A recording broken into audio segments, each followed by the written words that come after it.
আসসালামু আলাইকুম। দেখতে পাচ্ছেন জেনারেল এসি আউটডোর। এটার সমস্যা হচ্ছে হইলে গিয়া আউটডোরটা চলে না, ইনডোর ঠিকই চলে, ঠান্ডাও আসে না। তো আমরা চেক করে যা প্রবলেমটা পেলাম যেটা হচ্ছে হইলে গিয়ে আপনার কম্প্রেসরটা ওভারলোড ট্রিপ করে বসে আছে, ঠিক আছে, ওভার হিট হইয়া কম্প্রেসরটা আর চলে না।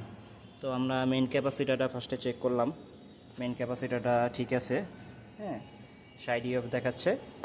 আর ফ্যান ক্যাপাসিটারটা চেক করলাম আমরা, ফ্যান ক্যাপাসিটারটা হচ্ছে গিয়ে 3.5 ইউএফ, হ্যাঁ, সেখানে দেখাচ্ছে আমাদের 1 পয়েন্ট।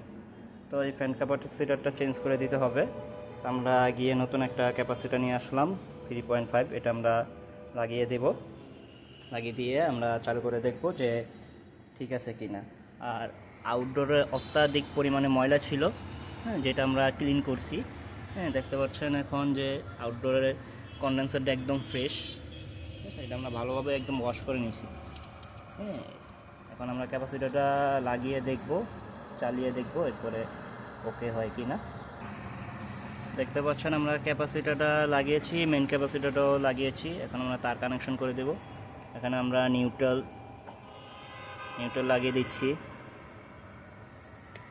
নিউট্রাল লাগানোর পরে এরপর আমরা রানিং লাগাবো।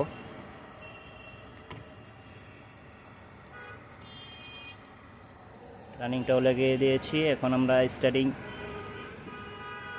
স্টার্টিংটা লাগিয়ে দেব। আর এখানে আমরা রানিং স্টার্টিংও লাগিয়ে দেবো মেন ক্যাপাসিটারে।